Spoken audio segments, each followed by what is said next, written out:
thank you so much for being available. This was a busy day for you, I know. Thank you for the kind invitation. It's always a pleasure meeting you and seeing you again. Well, thank you. You know, I saw at least a dozen people this morning as I arrived, and people were just coming and they all seemed very excited. I also saw some people leaving, you know, with disappointed faces. Yes. And they said it was very quick. So we've talked about this before, that, you know, you deal with the Uzbek people face to face every day. You get to know their moods, you know their aspirations, you deal with the psyche of the Uzbek, you know, society. And many are constantly anxious and I would even say angry when they talk about US visas. Like, this is such a sensitive topic for them. It's a very emotional issue for a lot of people. What is your reading like? How do you prepare yourself for a day-to-day work as a consular office? Well, thank you for the question. No, it's a good one. And we try to remain professional and respectful. Try not to get too emotional about the interview. And you know, if someone is successful, for just something that I do, if someone's successful at the interview and we're happy, you know, ideally we want to be issuing visas. It's a win-win, right? And right. you know, but I try to keep it very professional. It's if someone gets the visa, it's because they qualify, they've earned it, and if someone doesn't get it, it's because they haven't qualified. It's not emotional for us. Of course, on the other side, you know, people, like you said, people do react differently. Especially there's differences if it's an immigrant visa, where there's more on the line. Someone is looking to immigrate to the United States. And if they don't get that interview, then it's more life-changing, as opposed to someone who's applying for a tourist visa and may have many other options to do things if they don't qualify. So it's just some time and money lost.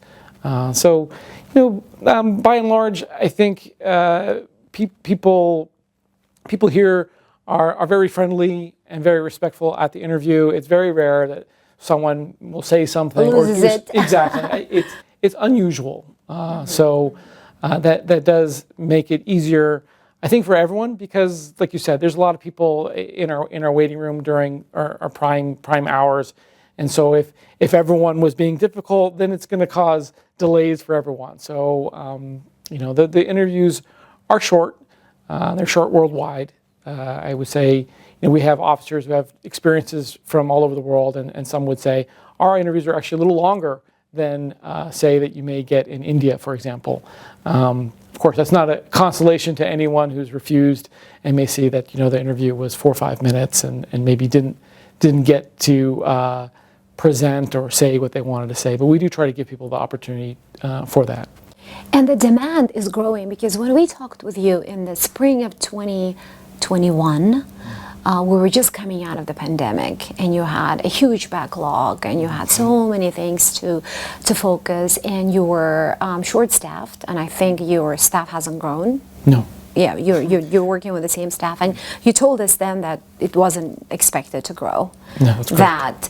That the demand doesn't determine that necessarily, right? Yes. Whereas this is something that we hear from a lot of Uzbeks. They say that, how come, I mean, the demand is growing, there are so many of us, how come it's so difficult to get an appointment time? And if the appointment time is based on the capacity of the consular office, then why don't they increase? Why don't they increase the staffers, for example? What is your answer to that now? Well, there's a lot of different factors on when we would increase our staff in the office. But I would like to maybe just say, just to kind of give a snapshot of where we were when we last talked and where we are now, it's wildly different. You know, our 3 main services that we provide are immigrant visas, non-immigrant visas, which is students, tourists, and other visa categories, and American services. Exactly, and American services, passport renewals for U.S. citizens who are here or traveling here, by and large.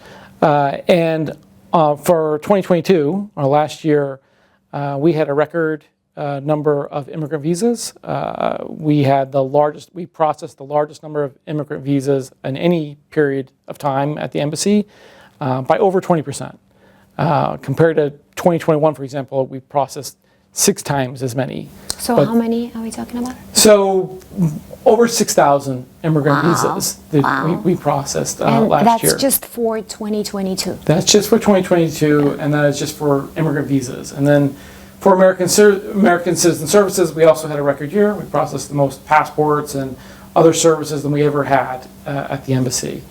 And so Again, with the staff that you have. with the staff that we have, I have a great team. So I'm very fortunate.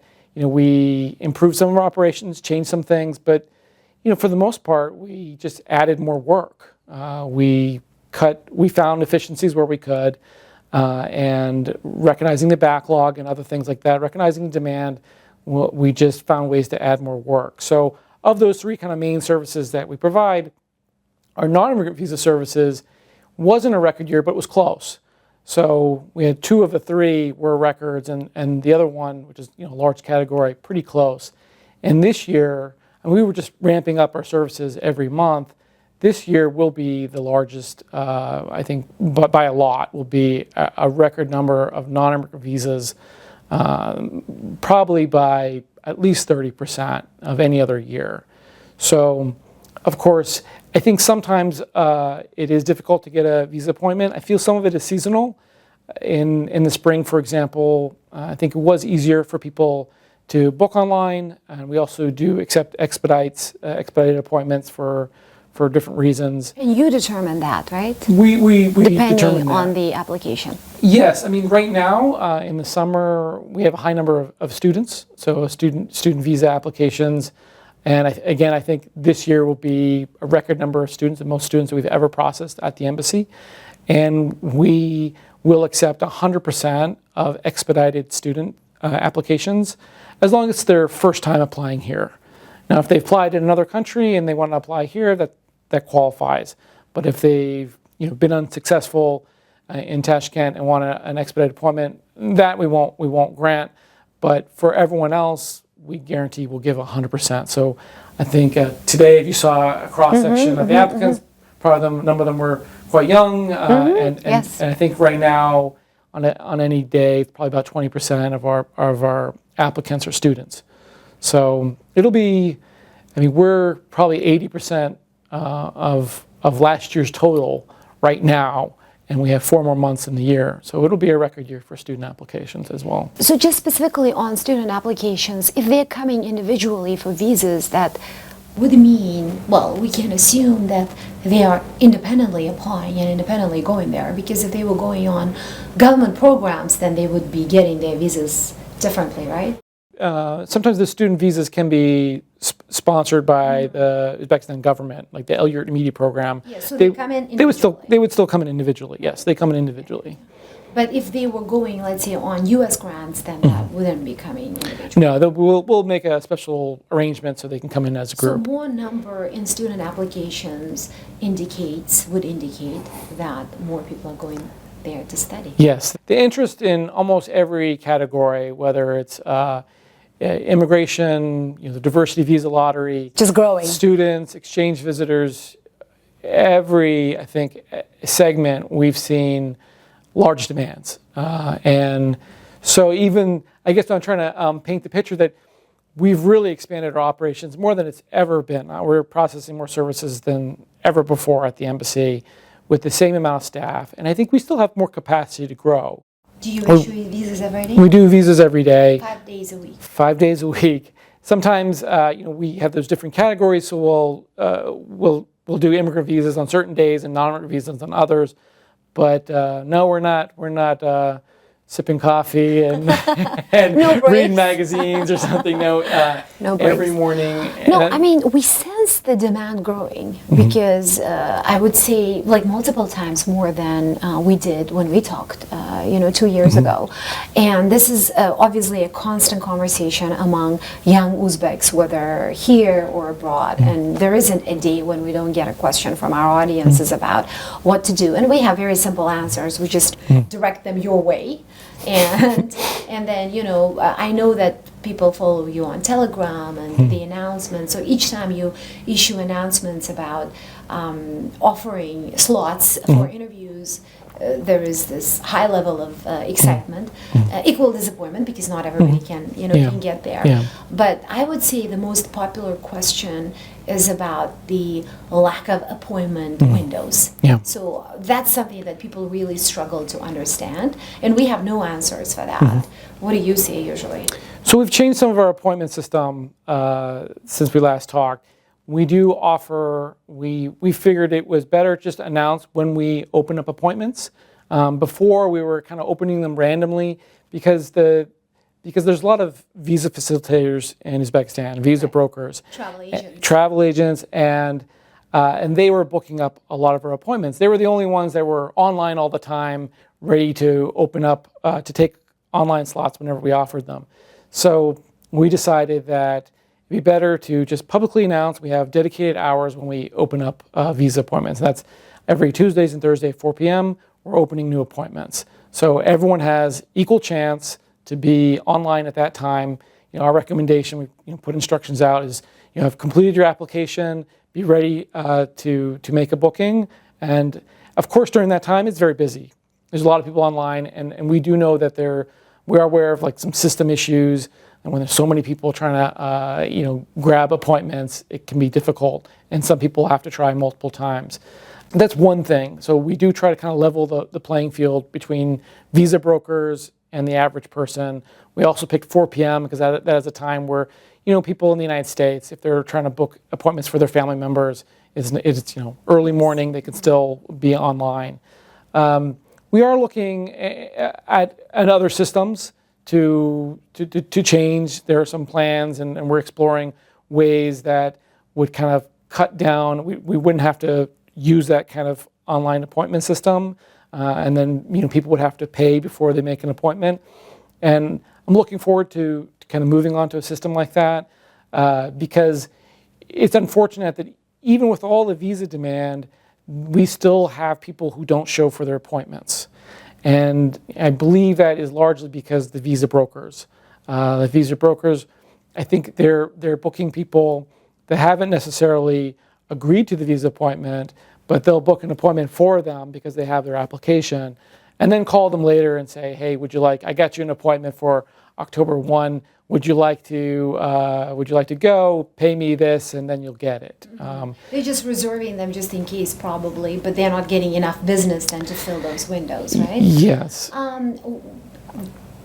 What is your relationship with these travel agents? I know you've engaged some of them, right? We have. And do they ever come to you, let's say, for negotiations or for, I guess, to make it easier logistically, because their businesses depend on you. And I've over time I've talked to some of them, and they're happy. They're happy that there is a growing demand, that they're actually doing well. But they had issues. I want to talk separately about the immigrant visa, Green Gard Lottery, because that's a different topic. But in general, when people are frustrated, they are also frustrated. Yes. I mean, when I've talked to them, and we have engaged a few of them, they're very happy with the consistent hours that we open appointment slots, because then they don't have to be waiting at maybe midnight on a Saturday that we're opening up appointments. They know when new appointments will be available.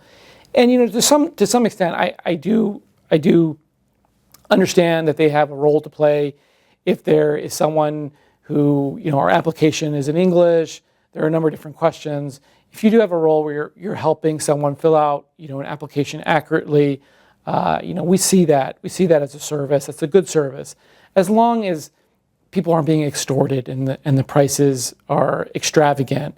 That is one of the reasons why we shifted to a more open, publicly available time for our appointments, is because there were a lot of complaints that people were being charged, $700 for an appointment, for a free appointment, because our online system is free. You do not need to pay to make an appointment. So it's a mixed relationship we have with them. We do recognize that some of them have some expertise, and when we do change our rules about our processes or our procedures, it can spread out very quickly, because there's only several of these outlets are handling many of our applicants. So if they change the system, then many people can follow those instructions very quickly. But there's still concerns that we have that appointments are being, they're charging way too much. We have found Insane amount. yeah, for certain, and I think visa brokers vary.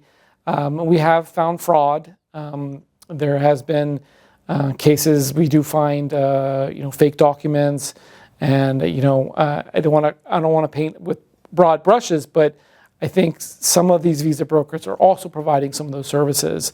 We have found fake education diplomas, fake certificates of marriage and other things. Even recently, there's a document that the Uzbek government will provide. It says that someone's single, they're not married, and we found copies of that looks genuine with the QR code.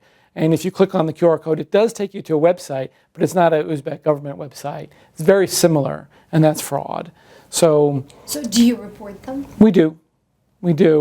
And people should be upset about these instances of fraud, not only because they're just abusing national documents and things of that nature, but the more resources that the consular section has to spend on a case and looking at whether it's qualified, because whether these documents are genuine or not, are less resources we can spend on having new cases, right?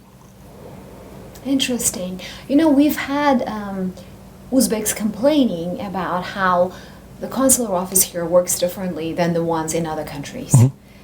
They feel like, why? I mean, are they punishing us? Why are they issuing us less visas? Why do we have less appointment time? And, and the consular offices, U.S. consular office in the neighboring countries work better or more or better staffed, or there's this constant comparison. And I was recently talking to a human rights activist of all people who told me that he was refused the visa here, but then he got one in Malaysia within 2 weeks. Okay. Basically arguing that you don't have to wait 6 months or longer to apply again, and that the consular office here basically misleads people or provides wrong information about how things work, and that Uzbeks may get a better luck somewhere else if they apply. And most of the time, actually, those pieces of information are attributed to travel agents. Yes. And so there is this full, confusion. Is there one, I know that there are online sources, but specifically for this consular office, is there one source where people can go and just learn everything about how this specific post operates? Yes, I think our website, we do have a lot of information about. So your webpage. I would recommend going to our website. And it's true, if you're a non-immigrant visa, you can apply at any consular section. If you submit a new application, you could, if you refused in Tashkent, you could, apply in France if you have an appointment. For a specific period? Well, every embassy and every consulate will have their own waiting period, and that's where I think maybe the confusion is because every country is not going to have the same demand for services. And so I've served in consular sections in many different countries, and sometimes the waiting period is low, sometimes it's higher, sometimes the refusal rate is higher, sometimes it's lower, because you have different populations and different categories of visa applicants use their visa well or misuse their visa at certain different levels. So obviously if there's people that are overstaying their visa a lot, then the refusal rate is going to be higher. But I think you can give examples where someone got refused here and got issued another post. We certainly see the opposite. We've seen students that applied for their first time in Manila and then get refused and then come here. And I think there are brokers who, and we see some of these Telegram chats too. So there's all this rumors and chatter about, well, it's stricter here, it's better off to go somewhere else. I don't think that's true. Yeah, there are a lot of tip providers, Yeah. Like, yeah, everyone that has their own advice about things. Yeah, and there, amazingly, there are so many web pages that also offer information, not necessarily like specific to a post, but in general, But we used to think, as reporters following all these complex processes, that if you are rejected here, then your chances of getting rejected somewhere else is as high, because it's about the reasons why you get rejected, right? Yeah. Because you're still dealing with the same system, with the same record. Yeah, and I think that's by and large true. If you were rejected for a tourist visa here, and then you traveled somewhere else, and if your residence is here, and a consular officer evaluate your qualifications as a resident here, I think most consular officers worldwide, when we see that a person was refused in their country of residence, would feel that consular officer had probably a level of expertise that maybe a consular officer in another country does not have. So, for example, if I saw someone got refused from South Africa, and then they came here and they're South African, I'd be hard pressed to come up with a different decision than what was made in their country of residence, unless I had a compelling reason, and sometimes there are. But I do agree that it is chances of success in another post, in another consul section after being refused in your country of residence. Your chances of success is less. So if you're refused here, and if you're the Uzbek resident, then you don't have to try somewhere else.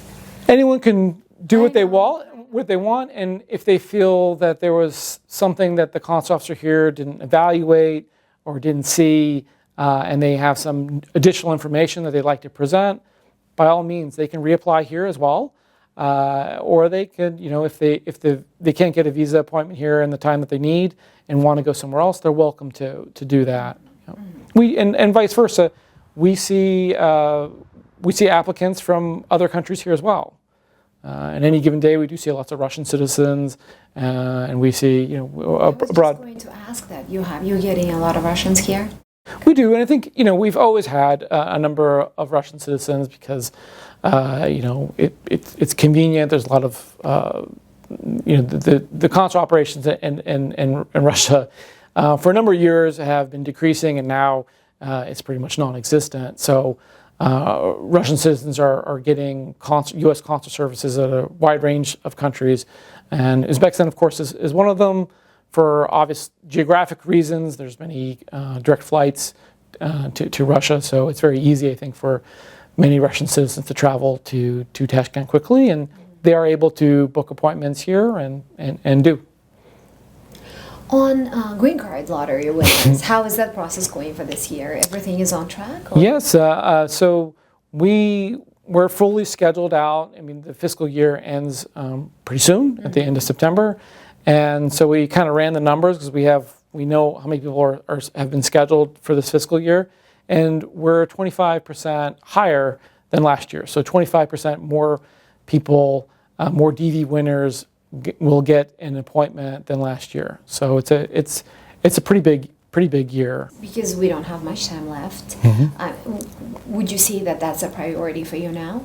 To process those, to see those people and to process their applications? So it's definitely a priority. And as we get close to the end of the fiscal year, if there are any cases that have had an interview but haven't been adjudicated, maybe someone was missing a document, maybe there's some kind of question, we will certainly be reaching out to them, to the applicant, to make sure that they're given every opportunity to get that visa before the fiscal year ends, and then that visa is no longer available. I mean, even last year, I think we were issuing visas to the very last day and giving people the opportunity, calling them in. We see that you're missing this document. Can you get it? We'll be open till then. Get it to us, and we'll. Yeah. So I mean, the consular officers and the consular team in general. I mean, we're happy to give someone an opportunity if their dream is to immigrate to the United States.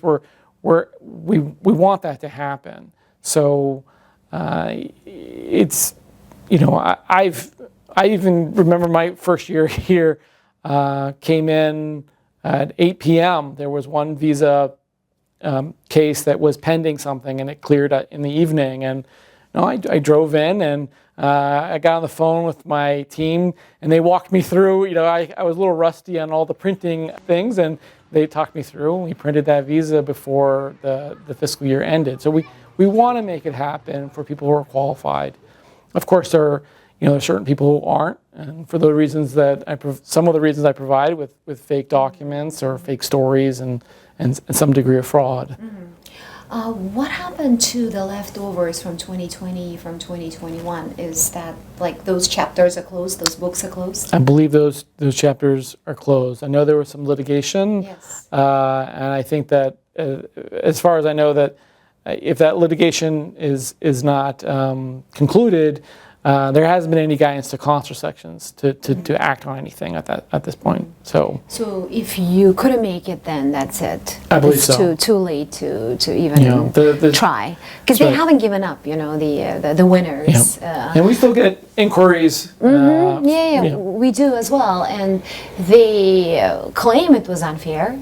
They are upset.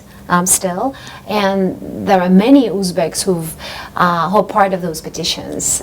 So they're still hoping that there will be some progress. But we tell them that your office here has nothing to do with it, right? It's all. That's right.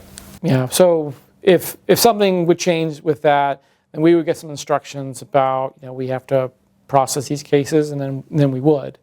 I would just add, though, that with the diversity visa, it's a free registration. It's completely free. You don't pay anything until we schedule an appointment for you. So even if this year there'll be some number of winners who don't get an appointment, but they're not required to pay for a medical exam or pay for the diversity visa fees until they have an appointment.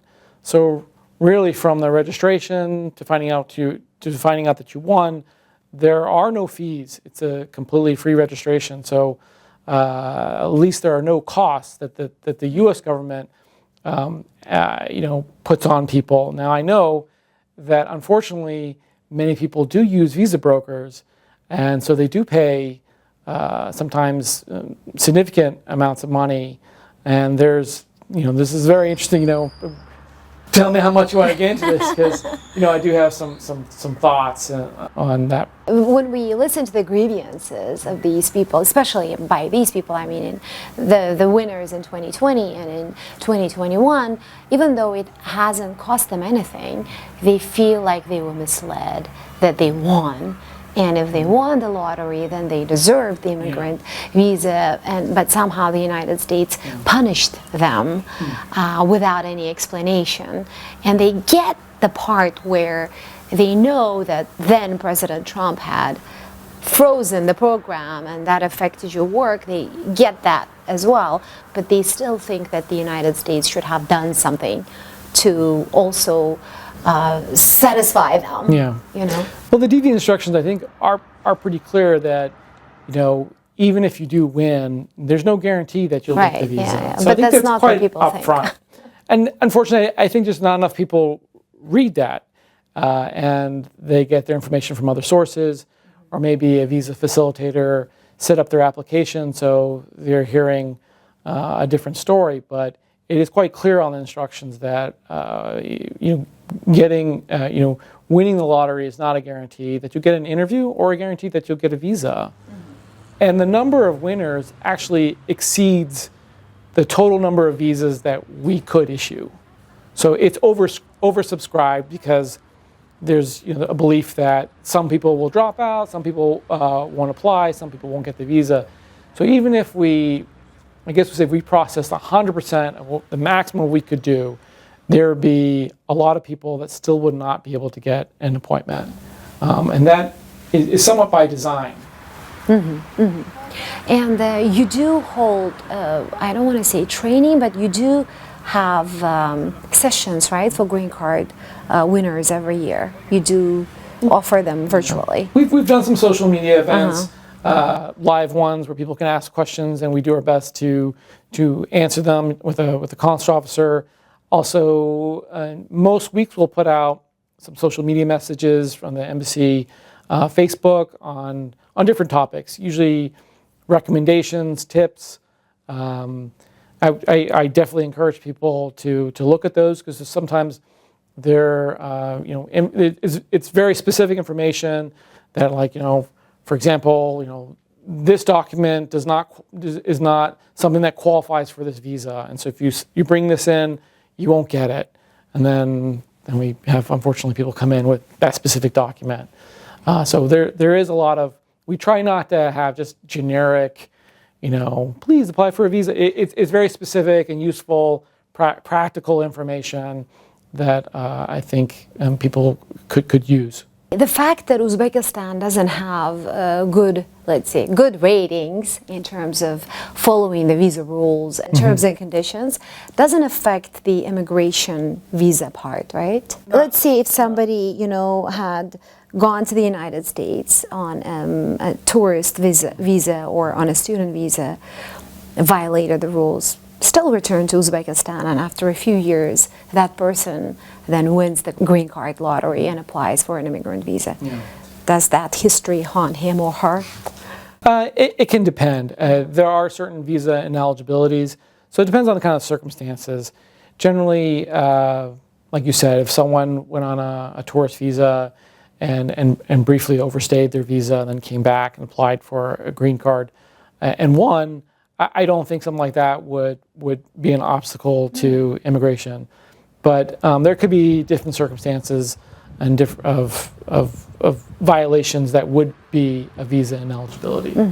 Migrant workers, we have heard from several, over the years we've heard from many migrant workers in Russia specifically who have applied, whose family members won, then, maybe their wives or husbands here. And the fact that they were physically in Russia or somewhere else when they applied, and sometimes they have to come here for the interviews, they won't change their locations until they're sure that they're getting the visa. Yeah.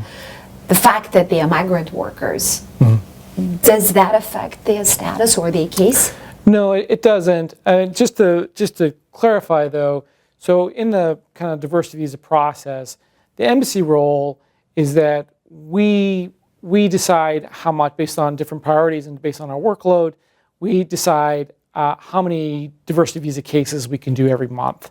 And then we provide that to the Kentucky Consular Center in the United States, and we just give them a number. We're like, we can do this amount in June. And they select the cases. So we actually have no control of specific cases. Like who gets cleared and who's not, right? Or who's on the list, and where they are on the priority list of the DV winners. Now, a migrant worker in Russia who's an Uzbek citizen, they can request, if they didn't put on their application that they're resident in Uzbekistan, they can request to the Kentucky Consular Center that their case be transferred to us. And again, the Kentucky Consular Center will handle that and provide the case to us, and we'll process it. So no, it shouldn't be an obstacle. We do get requests from other nationalities as well, if they're resident here, and we look at those on a kind of case-by-case basis. Case numbers, how relevant or how important are they? Because, people are following each other. So very often they say, I am somewhere ahead of someone whose case is already being considered. How come I'm not called for an interview? Yeah. And that person who is like 50 numbers behind me is already getting his or her visa. Yeah. So this is some of the magic and right. Some of the secret sauce that I don't know 100% of how, and I won't say exactly how it works, because again, our role in the embassy is to say, we want these many cases, and the Kentucky Consular Center sends you who gets sent. From just doing this job a little bit, my understanding is that your case number, whether you're number 1 or number 11,000 does have some relevance. And because if you follow you're kind of getting into some of the technical stuff, but if you follow the visa schedule that comes out every month, that sometimes in the very beginning of the fiscal year, when the DV season begins, the cases may only be like for Uzbek citizen cases, we're only looking from 1 to 10,000. So those are the numbers. So if you are 11,000, then you won't be part of that consideration at that time. But as the season continues, that number, as we start processing more cases, that number, your lottery number, will be greater and greater. So I think by the end of, like, for example, the end of this fiscal year, I think everyone from the number 1 to 17,000, if you have within that range, you're eligible to be interviewed. And any case number can be called. And any case number can be called. So what I think is, and this is my opinion, and from just observations, I actually haven't asked the Kentucky Consular Center exactly how they do it. That's not really my business, but I do believe that how quickly you complete your application. The initial form. When you win, when you find out you win, right? So that's usually like in May. Then you have to submit some documents online. My belief is that the sooner that you put in a correct application, it does increase your chances of being on that lower on that list. Again, hopefully I haven't put out some misinformation. That is from... No, but people are very analytical about this. I mean, they follow each other, and there is always a community of green card winners who communicate with each other. And so they get very frustrated when, for example, 2,800 numbers are being called, whereas 1,500 ones are not being considered yet, because they strongly believe that there is an order there. Yeah, I think there is an order there, but it's not chronological. So if, for example, let's say in June, the last DV winner number was 11,000, and then say we ask for one more case, it doesn't mean that the next person will be 11,001. It could be number 4, because at that time we're looking at this range of cases, say 1 through 11,000, say, right? And I think... So the numbers will jump around within that range that they're looking at, the range that's eligible. Hopefully that makes sense? Yes. I think who gets selected, again, I have to just caveat, this is based on some observations. There is some reason to how soon maybe that person submitted their application. So, and we're documentary complete. So, Kentucky Consular Center said, this case is ready to go. So it's not ordered by your visa winner number, although that's an important factor, because very early in the season, if they're only looking at from 1 to 10,000 and you're number 14,000, you're not in that pool. But so if you're within that 1 to 10,000, I think the selection will matter on how soon you submitted your applications online and were complete and reviewed. So there is kind of a priority list based on that. And that's why someone may see that they have a lower number than someone else, because maybe that person got all their stuff in before you. So your advice to these people who are now really excited and anxious, they're probably holding their breath as they apply and wait, is just focus on your own case. Maybe don't pay too much attention on what's happening to others, and just kind of wait, be patient. Yeah, so I would say in the process, exactly, because you don't know. I think no one, we don't know. Yeah, because people compare themselves to others all the time, you know? And I get that, and it makes sense, but I couldn't predict. Again, if I said, in this month, the last DV winner number was this, it's very unlikely that the next case is going to be just one number above that, right? I have no way of predicting what case will be next, because that is something that the Kentucky Consular Center will decide.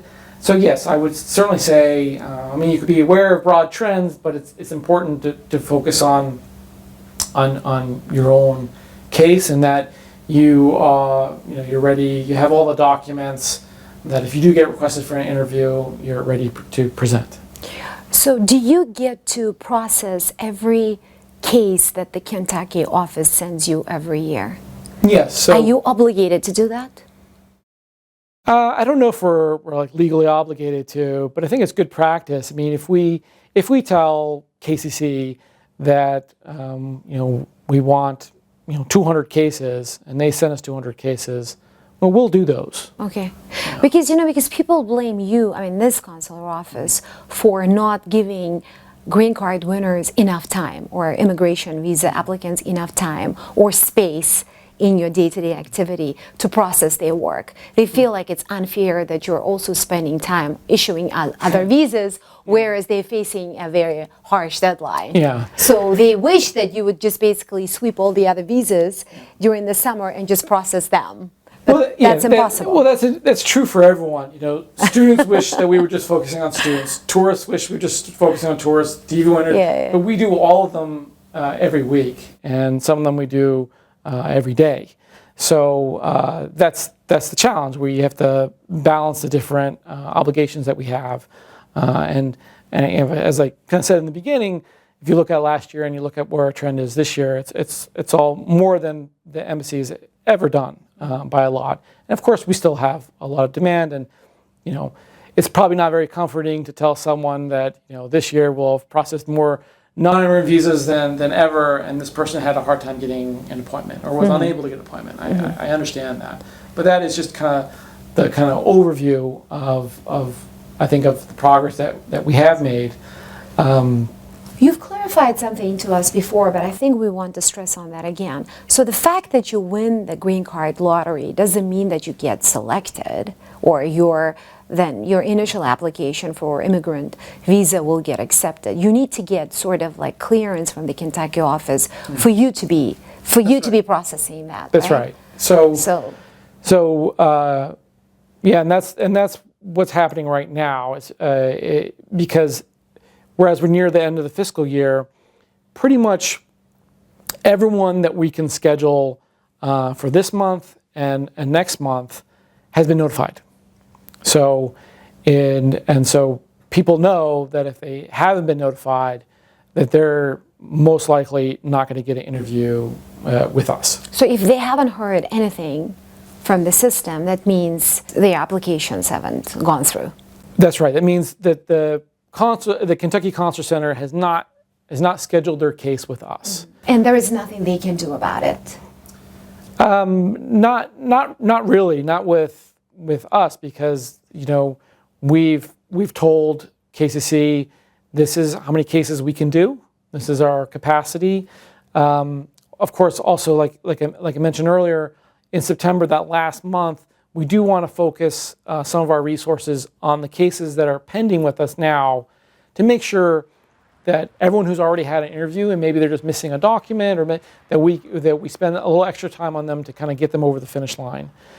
So we will spend kind of extra resources helping those cases as best as we can. Any announcements from you for Green Gard Lottery winners?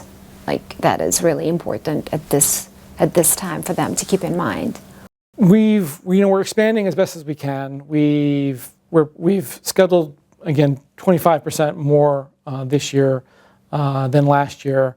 Of course, with Uzbekistan, it's a very big pie. It's the third highest number of winners in the world. So there's just a lot more people in that pool that have won.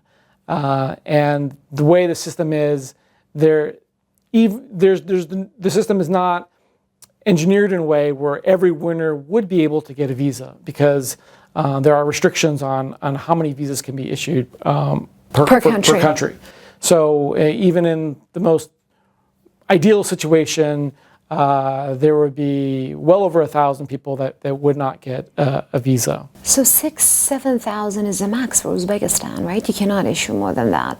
I believe the total winners in Uzbekistan was close to 5,500. Right. And 7% of the 55,000 worldwide I believe is about 3,800 or so.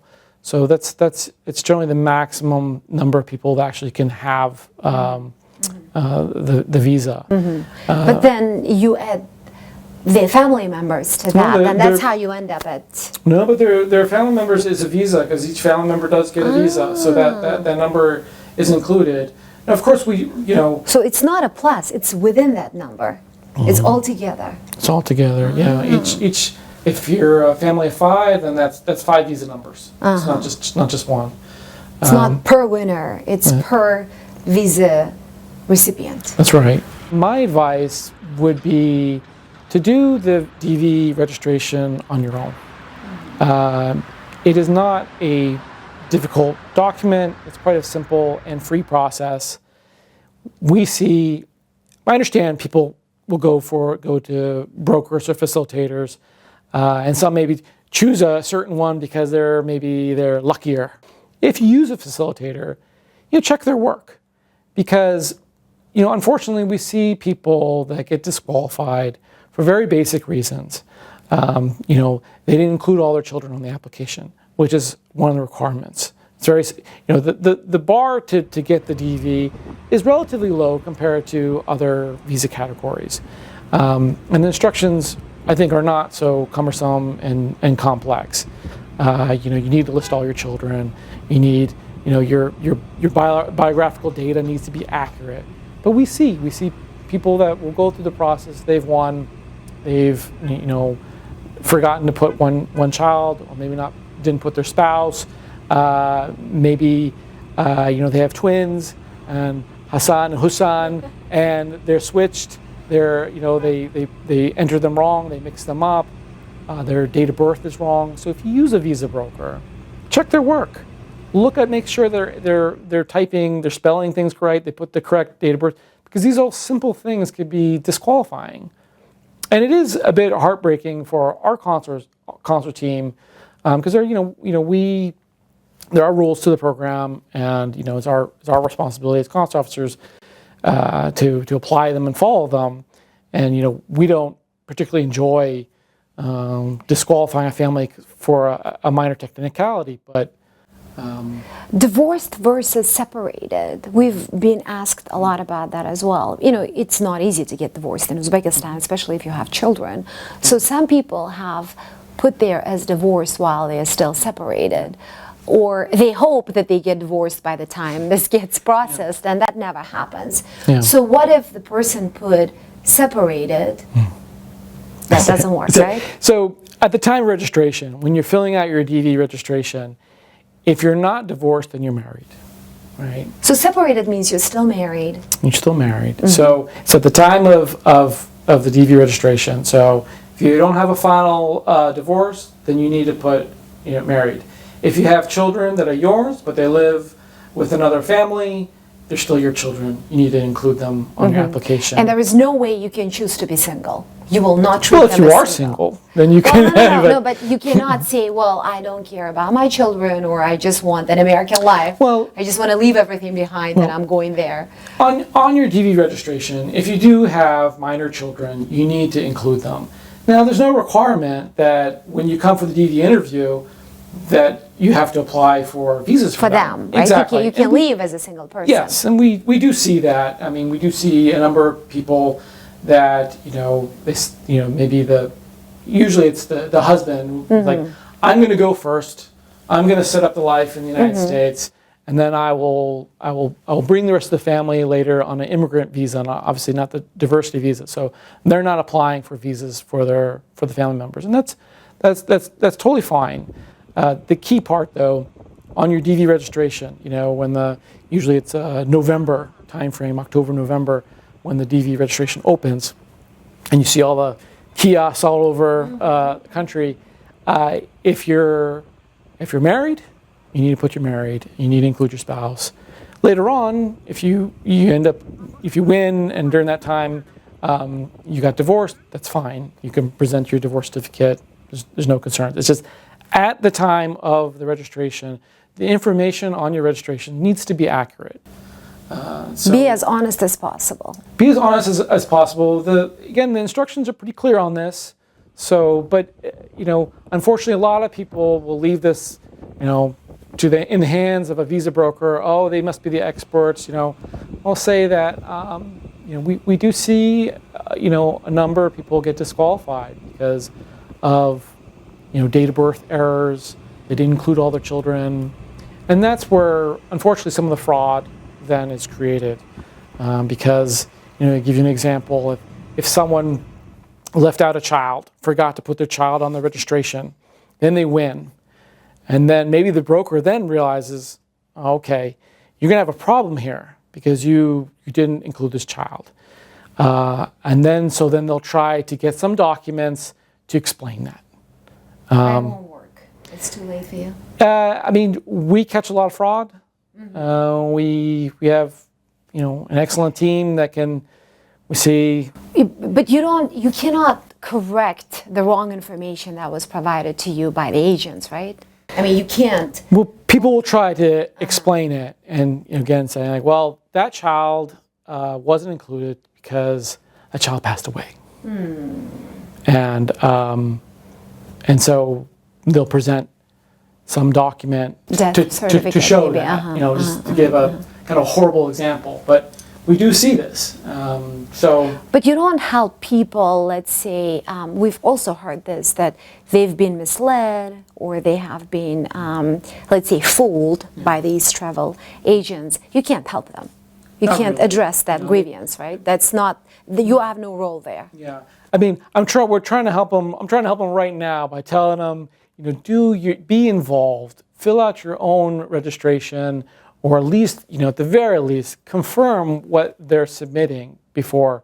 We do see examples, and I know in some years this was quite commonplace of where there's a broker would register lots of people. They had their information, and then they would find out, okay, this person won, this person, this one, and then they would call you up. Hey, you won. If you would like your code, you need to pay me, X amount of dollars. That's how it works. Mm-hmm. That's how it works in most places. Yeah, it works for some. Some people, I think they've taken control and they do their own application. And people there's all these horror stories of visa interviews, but in many cases, the diversity visa interview can go very smoothly, and I think people would back this up on social media. They do. They're shocked sometimes how simple it was. They're shocked. Right. We looked at it, you got this. Okay, come pick it up on this date. And they're like, that's all you need? Oh, you submitted everything.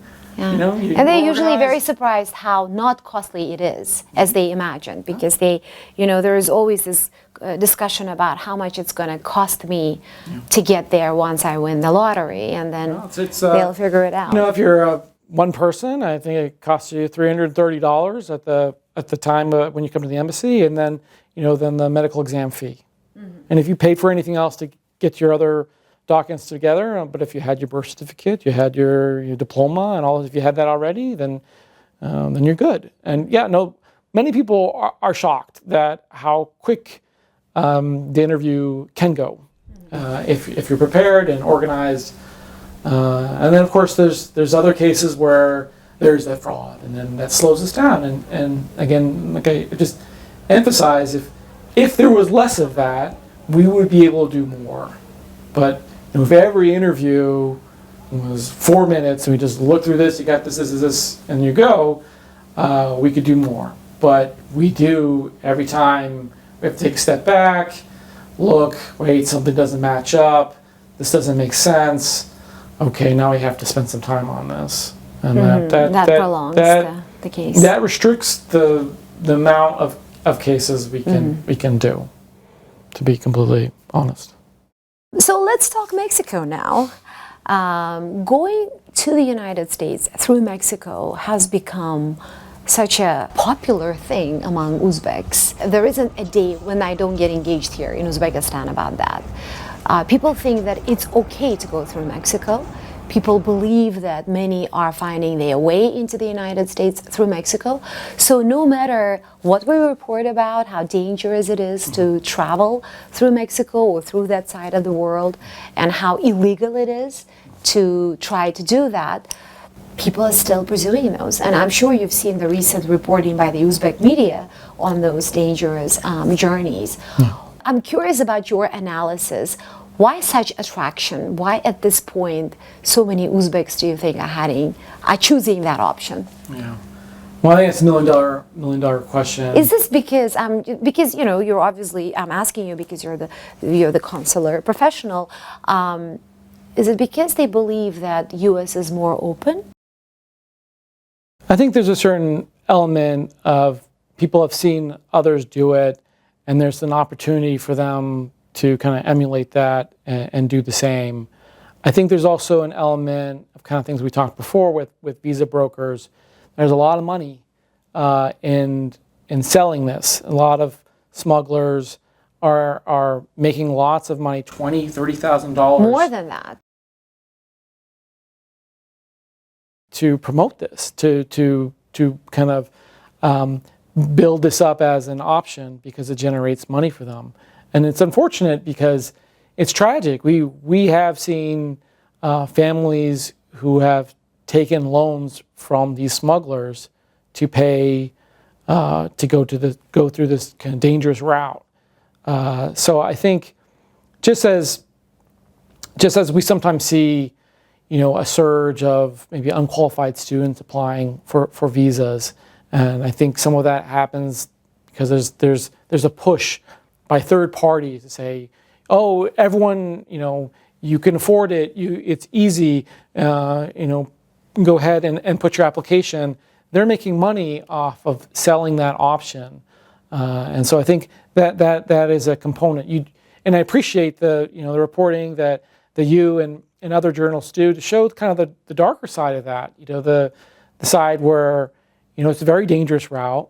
But the more we report about this, the more we feel people are interested in that option, which is ironic. Yeah. No matter what we say to them, they seem, at least a lot of the people who are curious about this, seem to be already determined to try it. Yeah, I think there's maybe a human nature thing where, if 9 out of 10 people, something doesn't go well, but then one person gets it, then if it's something that someone really wants, they see it as an option, and they'll risk this. We see that sometimes with diversity winners. Then they'll come to the embassy for an interview, and they kind of know that their application, there's something wrong with it. They know that maybe they left out, like we discussed, maybe they left out children, or there's something. They know it, and yet they'll still go through the motions of applying because it's maybe just too difficult. It's worth taking the chance rather than just saying, okay, yeah, this is I messed this up. I'm not going to get it. Cut my losses now. Don't go to the embassy. Pay for the visa fee. You even see it on their face that they know it's probably not going to happen, but they risk it. And so maybe there's some of that human nature, the optimism that things will work out, even when there's cases, on the routes to Mexico of kidnapping, of significant crimes. We've seen families of minor children getting separated on their way, so somewhere in Latin America. You're making a business transaction with a smuggler, maybe with cartel links, and there should be a certain expectation that things could go very, very wrong, and you're spending a lot of money, maybe going to debt that you'll never get back.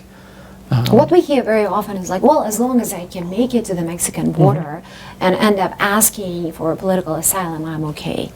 And they strongly believe that they have good contacts in the United States who can come pick them up at the border. And then from there on, they believe that they can just find their way into the American, society, and it's okay for them to be illegal. And it's not okay for them to be illegal, right? It's not okay. And I'm shocked by initially how people in the general public don't understand that going through this dangerous route is illicit. It's not legal, and then people are surprised that people aren't aware of that. especially given the large sums of money that people pay to cross all these international borders. We have shown them the videos of people suffering on the border, getting sick, waiting for months and months, and sometimes not being able to apply for political asylum. But people still believe that there is, it's a land of opportunities, and somehow they can get lucky, as you said. They basically believe that it's worth taking the risk. If you're going from Uzbekistan, from this Uzbekistan now to the Mexican border and appealing to the United States and saying that my life is in danger in Uzbekistan, I want the political asylum, is that accepted as a reason? Yeah, I think, this is not my area of expertise. Yeah, I know, but I think that often that decision, that the asylum claim will be adjudicated and reviewed at a later date. So, based on what you're saying is that you're fearing or the. I'm raising this because we've been talking to immigration lawyers in the United States who have represented these people, and they discuss the hardships, the difficulties, the challenges about proving these cases and arguing that these people really need the political asylum. So for you, sitting in Tashkent and obviously day-to-day considerations of all kinds of visas here, would you say that it's really, let's say, worthless to make that argument? I would say that, in my opinion, most of the people who are going through this route are economic migrants. I think these are largely people who see an opportunity to work in the U.S. And they're willing. So it's the economic hardship that's pushing them to do this? I believe that's my opinion based on cases we've seen, and I think it's largely economic migrants. It's not just Uzbek citizens that are traveling. There's others as well. And I think it's largely economic. Yeah, from this part of the world, we see more Afghans than Uzbeks.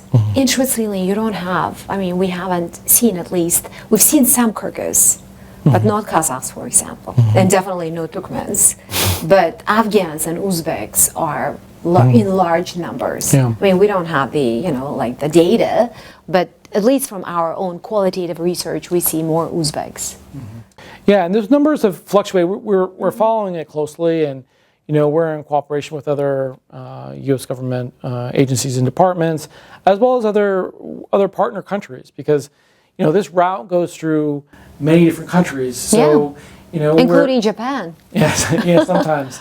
And so we're in close cooperation with other countries, and based on these trends and based on this information, I think countries that do need visas are and have started to scrutinize visa applications with this in mind. And certainly from our perspective here at the embassy, a person who's applying for a tourist visa, given that we know of the trends, the rising trend of people going to the U.S. Southwest border, that is a filter that we look through a visa applicant. Is that their intention? Not necessarily go, are they using the tourist visa as a shortcut to overstay in the United States? So that I think that does make it more difficult for the average Uzbek citizen visa applicant to get a visa, knowing that there is this trend of illicit migration through the U.S. land border. There were some really horrible stories of stranded Uzbeks there along the border. And I know that the Uzbek consulates in Washington and New York have been reached out regarding them. Are you involved in that process at all? Have you ever had conversations with the Uzbek government on those cases? Do you have a role in that? Not really. Not really. Okay.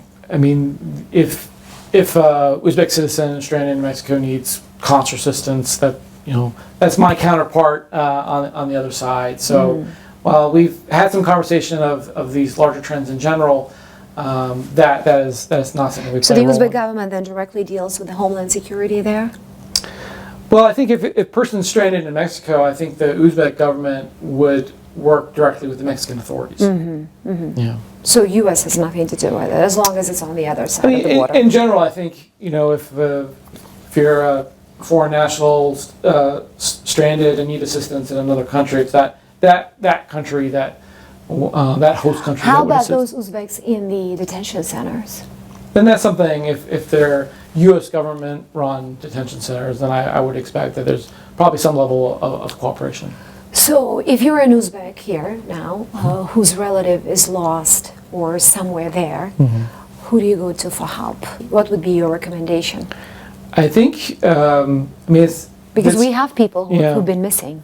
Yeah, I think, and I don't want to direct all Sure, of the inquiries to, but if you're a Uzbek citizen and you believe your relative or someone is lost or missing in that country, then you would contact the Uzbek embassy or consulate in that country. I mean, for example, this is pretty standard. Just yesterday, there was an American citizen family who was concerned about their family members here in Uzbekistan. They hadn't heard from them in a couple of days, and they were doing quite an interesting So they come to journey. you. So they contact us. It's like, can you help us locate our family members? And as it turned out, they came up on social media and they were fine. But yeah, so that is a service that we provide here. So if they're, I think they would go to the Uzbek embassy or consulate that would be able to provide that kind of assistance. The business community of Uzbekistan is increasingly more interested in applying for like group visas to go to the United States. We have, throughout this year, we've had several groups asking us questions about how to apply without necessarily through the government. So they don't want to come to you through the ministries or the MFA. They want to come to you directly because this is a business community in Samarkand or in Bukhara who want to participate at various business conventions or some kind of fairs in the United States. And at least we know of 3 groups who failed at getting their visas. Okay. So they were very frustrated. What would be your advice to those kind of groups? Because they don't have to necessarily, they don't want to deal with the government in general. Yeah, no, I understand that. I would say that, and we get a lot of these requests, a lot of sports teams, particularly. Yeah, sports is another, by the way, yes. So we get these every day, be a request through our inbox directly, Consular Tashkent at state.gov. People would request an expedited interview, and they should state the purpose to travel, who the travelers are, and provide their visa applications and what their dates of travel are. And we'll look at that request, and if it kind of meets some of our, if we have the capacity to accommodate that, then we will. And we generally, that's where it's key that people plan ahead. It's very difficult if someone writes us and says, I have a delegation of 20 people and they need to be in the United States next week. Well, that's tough. In these cases, we see them struggling to give you the basis for these trips. Usually they claim to want to go to the United States because they want to find investors, they want to network, they want to connect with the business circles in the United States, and they believe that you do not believe them because they were going to go, let's say, to some business fair in Illinois, and you don't think that they're going to find potential investors there. Yeah, we see kind of all kinds of quality of requests. Every day we do see lots of applicants going to different expos in the United States. And there is a range of kind of quality. There's some visa applicants can articulate very well, this is the reason for travel, this is specifically why it will help our business. Maybe they've been to many such type of expos or exhibitions worldwide. We've been to one in Turkey, been to one in Dubai, went to one in Europe, and now we want to go to this one in the United States. I think it's probably more difficult to get a visa appointment or to get the visa itself. If you're small business, never been to an expo anywhere more convenient geographically, where there's lots of different kinds of construction expos in Dubai or Turkey. So there's many of these things being offered, and now you want to take 11 people to the United States, and none of these people have ever traveled. How this is going to be funded is very unclear. No one speaks English. That's a harder story to understand how that really fits the purpose of travel, as opposed to, other applications are saying, we have a business relationship with John Deere or some American company. They've offered to give us a tour. We're going to talk about this specific need that we have, and we really, and maybe we even have a invitation from that U.S. company. So having an invitation, that helps usually, right? That helps with the credibility of the If it's not a fake invitation. No, I'm sure you get that as well. No. But most of the time, these groups want study tours. They are yet to establish contacts in the United States. They just want to go see Chicago. Yeah. And is it okay for them to apply business, entrepreneurs, but for touristic purposes? Yes. The B1, B2 visa is a business and tourism visa, and so you can go to go to an expo or business meetings on the B1, B2 tourist visa. That's perfectly fine, and we see applicants apply for that every day. And again, I would say that my advice is that this story should make sense. Why this expo? What specifics? Have you been to other ones? Is this the very first one? And if so, why? If you've had a business for construction firm for 7 years, you've never been to an expo, but now you want to go to the one in Chicago, why is that? They need to convince you, basically. Same goes for the athletes.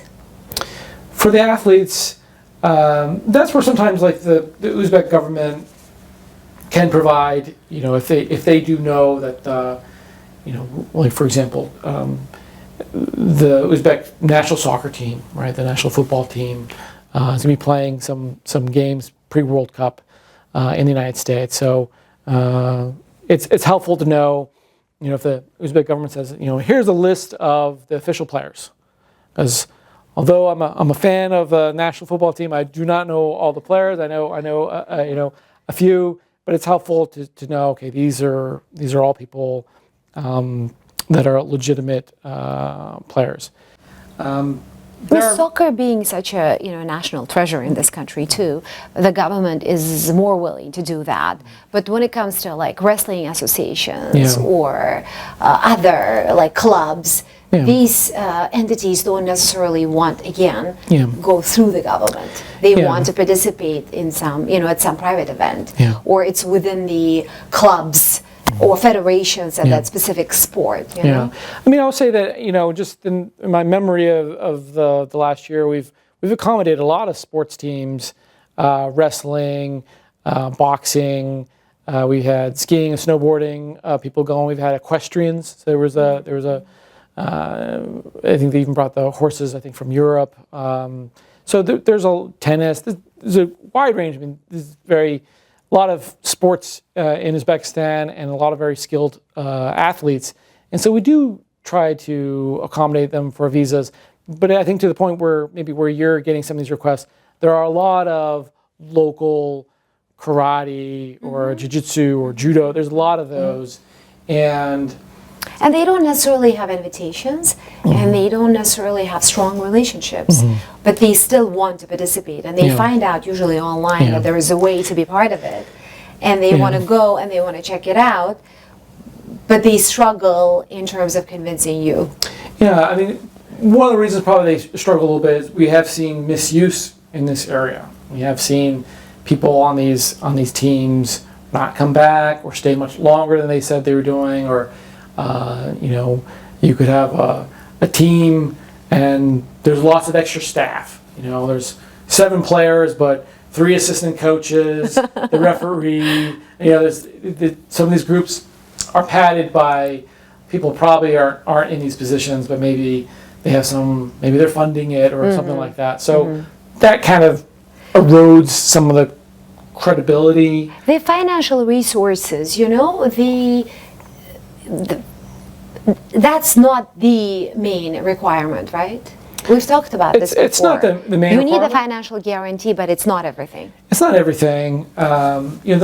For these visas, the requirement is that the person needs to demonstrate that they qualify for the visa, that they intend on returning, that they have a residence that they'll return back to, right? They have compelling ties to their home country. So we are looking at in the context as if, will this team, are they going to the United States to do what they say they're going to do? Are they really, if it's a group of wrestlers who don't seem in their prime, that they're, maybe older than you would think. They're retired now? Are they going to really generally wrestle, or are they going to be working in a logistics company, driving trucks or something like that? But, again, we look at the whole story. Is this a team that has had other competitions in other countries? Because it is a bit unusual that, if you're a young judo team, that your first match or your first training camp would be in the United States. It's quite, it's far and a little expensive as opposed to somewhere, initially very, very local. And when you reject, how much of an explanation do you provide? Because that's also where people are really disappointed. They say, well, they told me I'm not going to get any U.S. visa, but they haven't really given me any reasons. Yeah, we do hear that a fair amount, that, consular officer never told me anything, and there was no reason provided. We do provide a letter. It's not Which prose. can be very vague sometimes. Yeah, it's not prose. It's not, but it is very technical. It's very technical, but it's fairly standard worldwide. It's the same kind of language based on the letter of U.S. law that you would get almost from any consular section worldwide, that does kind of explain, this is the generic, usually just generic reason why you got refused.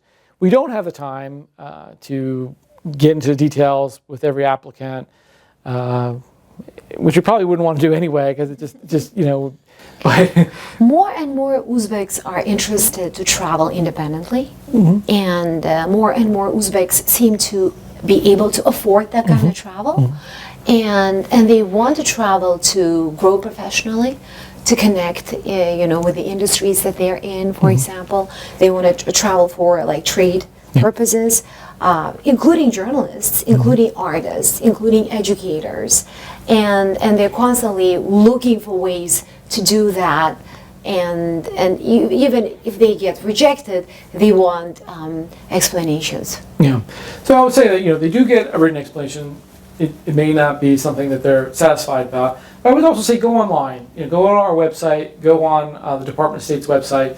We do have frequently asked questions. It does go into a little bit more detail, But those are mostly in English, right? So they have to know the language. In our website, we do have frequently asked questions in Russian and Uzbek. So it does go into a little bit more, like what does this mean? What does this not mean? Can I apply again? Or, we do answer those things. So I would definitely encourage people to check that out. But we see these applicants, and many people are getting issued for a whole, and that's what's great about my job, and that's great about the consular section, is we do see all the different ties and relationships, whether it's sporting events or business persons, and we do, and of course a lot of family, and we do try to, we do want to facilitate that, to make those bonds stronger. But it's important that we have to see the full story, the full qualifications, and I would just add on kind of on the southwest border kind of part, and with immigrant visas in general. I certainly, I understand the sentiment that's attracting a lot of people to the United States, and as a consular officer, we support immigration. It wouldn't be in this job otherwise. And I do believe that the United States is very unique among countries, because we measure people not on where you're coming from, but where you're going, right? And so we're a very inviting country in that way, and I think that that opportunity that we provide to immigrants is goes both ways. I think immigration is a core part of what makes America strong. It kind of rejuvenates us. It renews our country. We bring all this talent and skills, and a certain degree that the immigrant has of a risk tolerance that makes so successful, and kind of feeds back into our country. That kind of keeps us on the cutting edge of so many spheres. So it's such a positive aspect of America. I think that makes the United States quite unique. So we support that, 100%, and we want to facilitate that as best as we can. And I would just say, but of course, there's always a but it should be done through legal channels. I think we do have a very generous immigration system. There's lots of pathways to live, work, and study in the United States, some of which are a little bit underused by Uzbek citizens. So use those, explore those. Don't go through, don't go into debt and risk your life and your family members through international borders and trusting smugglers and cartels, and become a possible victim of crime. Go through legal means. We're growing still. We're at record levels, but we're still going to go further, and so we will try to get people in so we can hear their stories and hopefully issue their visas. Well, on that note, one more question before I let you go. Work and travel program, we know that you expanded it a couple of years ago, right? You actually gave more such visas. How did it work? Are you still continuing it? Is it something that's going to be around? Yeah, how much more time do we have? So, this is one of those categories like we were talking about. There's, in so many categories, the demand was just so much higher. And summer can travel, which I love as a program. I think it's a fantastic program where young university students can go in the United States, work over the summer, make some money, but you're also getting some cultural exchange. You're practicing your English, visiting, meeting people, and really getting to see some very nice parts of the United States. So last year, I think it was pretty close to a record number of summer work and travel participants. And several hundreds, right? No, last year. More than that? It was well more than that. Can you give us the number? It was close to 2,000, I think, of people that we interviewed. Not all of those got their visas, but still, when you have a large number, then the number of issuance was probably at an all-time high. It didn't go so well. A lot of people didn't use their visa well. Some, of course, came back and I think benefit from that experience, but many did not. And so this year we still had the program, We didn't accommodate visa applicants like last year. If there were the exchange program would give us big lists of students and we would make sure they got an appointment. This year we said no, we can't do that this year. If you make an online appointment, then you got it. And I think there was still surprising demand of interest, and I think that also put pressure on other people trying to get a tourist visa. All these summer can travel applicants. So there was quite a high refusal rate this year. So violators spoiled the picture, huh? They did.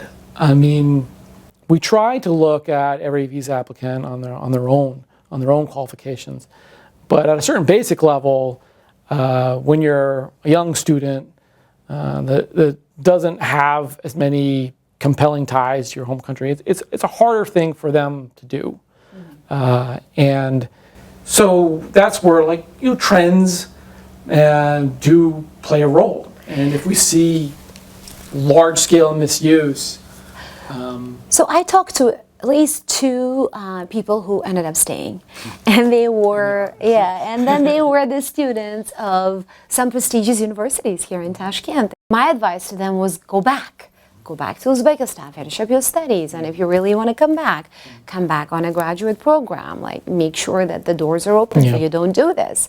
But they still ended up staying. And one of them told me something really interesting. He said, yeah, there are so many illegals in this country, and it's okay for me to be an illegal because I don't see anybody getting deported or anybody getting kicked out. So I can still have better opportunities and a better life here than I would if I go back to Uzbekistan. I mean, what would you say to those that, okay, yeah, I may be one of the 12 million some illegal immigrants here, undocumented, but I'm still okay?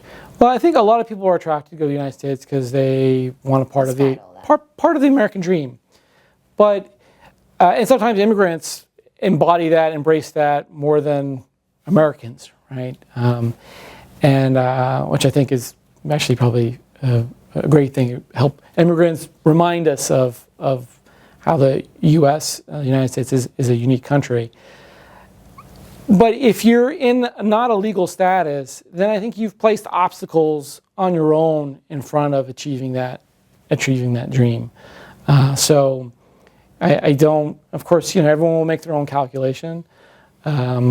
But that I'm sure that person now feels that they can't leave the country, right? Because if they leave the country, they're worried that they'll get back in. They'll probably have difficulty getting a visa, right? So, I mean, that's a stress. That's a separation from family. We do see that. We see that in the correspondence that we get from the public.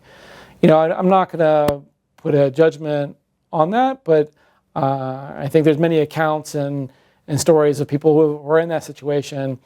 It's not a laissez-faire kind of, well, everything's great situation. I think, and people will want to present that the choices they've made have worked out well.